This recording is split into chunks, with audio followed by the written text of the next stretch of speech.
No!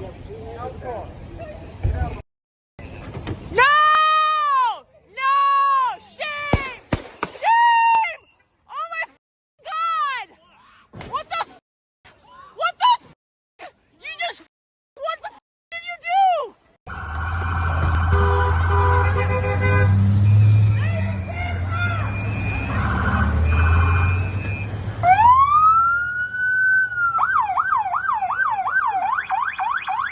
That's fine, dude.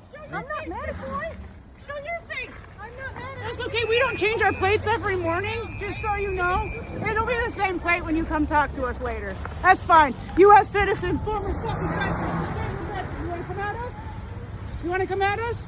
I say go get yourself some lunch, big boy. Go ahead. Out of the car. Get out of the car.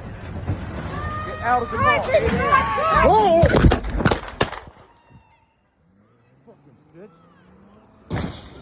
This video is for informational and commentary purposes only. It analyzes events involving federal law enforcement and does not encourage violence or illegal activity. We express sympathy for those affected while discussing legal realities and public safety. Opinions are personal and not legal advice. Let me start by saying something very clearly. What happened in Minneapolis on January 7th was a tragedy. A woman lost her life. Children lost their mother. A family was permanently broken in a matter of seconds. Nothing I'm about to say should interpret as celebrating that outcome. Nothing about this is something to cheer. But tragedy does not absolve us of the responsibility to tell the truth. Because if we don't tell the truth about why these situations happen, they will continue to happen again and again, and more people will die. On January 7th, 2026, ICE agents were conducting a large-scale enforcement operation in Minneapolis. This was not a random stop. This was not an ambush. This was not an illegal action. It was a federal operation carried out by federal agents acting under federal authority. Renee Good had recently moved to Minneapolis from Kansas City.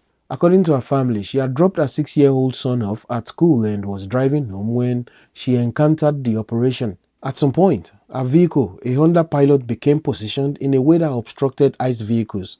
And let's be honest here, this wasn't a passive accident. This was part of an organized effort to obstruct federal agents from doing their job. So video evidence shows ICE agents approaching Good's vehicle and ordering her to exit the car. This is a key moment. At this point, there is a very clear, very simple choice. You comply. You step out of the vehicle. You let the situation de-escalate. That did not happen. Instead, Good remained in the vehicle. Then the vehicle began to move forward. And in that moment, everything changed. Because a vehicle is not just transportation. A vehicle is a potentially deadly weapon. Law enforcement training across every jurisdiction treats a moving vehicle near officers as a lethal threat.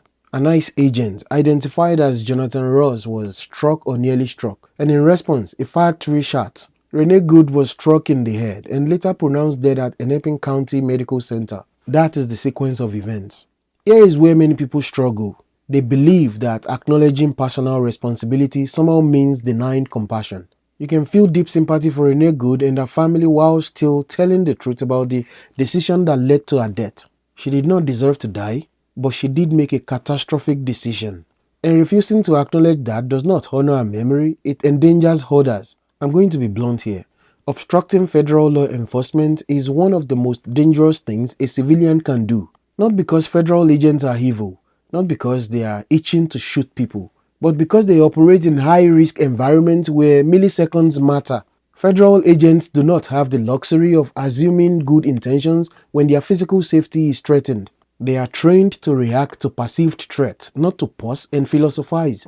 A vehicle moving toward an officer is treated as an imminent threat of death. That is not ideology, that is reality. And once you insert yourself physically into an enforcement operation, you are no longer protesting. You are participating in a dangerous confrontation.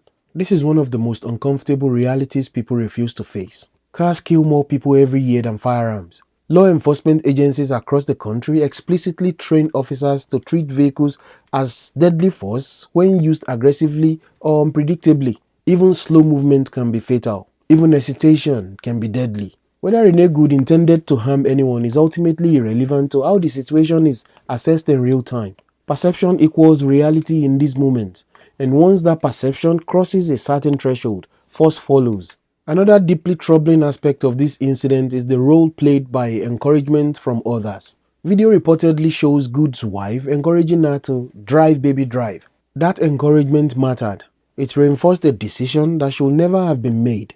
And this is not about assigning cruelty, it's about recognizing influence. Words spoken in moments of stress can push people towards irreversible outcomes. And this is why activists, partners, and bystanders must understand the weight of what they say in these situations. Now, we need to address the elephant in the room, because this tragedy did not happen in a vacuum. For years, mainstream media outlets and progressive politicians have engaged in relentless demonization of federal law enforcement, especially ICE. They call them Trump's Gestapo, secret police, fascists, domestic terrorists. That rhetoric is not harmless. It conditions people to believe they are morally justified in resisting federal agents physically. It blurs the line between protest and confrontation. And it creates an environment where civilians feel emboldened to take risks they otherwise would not take. When you convince people that law enforcement is illegitimate, immoral, or inherently evil, you increase the likelihood of confrontation, and confrontation with armed agents rarely ends well. This is not speculation, this is pattern recognition. We have seen it with police departments, we have seen it with federal agencies, we have seen it with armed standoffs.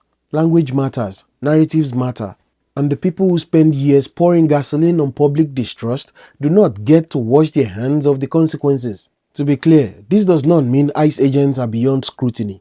Every use of deadly force must be investigated. Transparency matters, accountability matters, but responsibility is not evenly distributed here. The initiating decision to obstruct, to remain in the vehicle, to move forward was made by Renee Good. That decision placed her in mortal danger, and pretending otherwise does not make future encounters safer. These tragedies keep happening because we lie to people. We tell them, you're on the right side of history. Federal agents won't do anything. Resistance is heroic. Compliance is cowardice. Those lies get people killed. Real courage sometimes looks like stepping back. Real courage sometimes looks like compliance. Real courage sometimes looks like living to fight another day. If you encounter law enforcement during an operation, do not block vehicles. Do not remain inside your car. Do not argue on the scene. Do not attempt to assert moral authority in a moment of chaos. You comply. You document later. You challenge legally. You protest lawfully. Anything else is gambling with your life. The worst way to honor Renee Good's memory is to turn her death into propaganda. The best way to honor her memory is to say, this should not happen again. And that requires honesty. Honesty about personal responsibility. Honesty about the dangers of obstruction. Honesty about the role of rhetoric. Honesty about how quickly things spiral out of control. So, this was a tragedy, but it was not a mystery. When civilians obstruct federal agents, when vehicles are used in close proximity, when rhetoric frames law enforcement as enemies, and when encouragement pushes people toward confrontation, this is the result. If we truly care about preventing future deaths, we must stop lying to ourselves and others. Sympathy and accountability are not opposites. They are both necessary. And if we refuse to learn this lesson, more families will pay the price.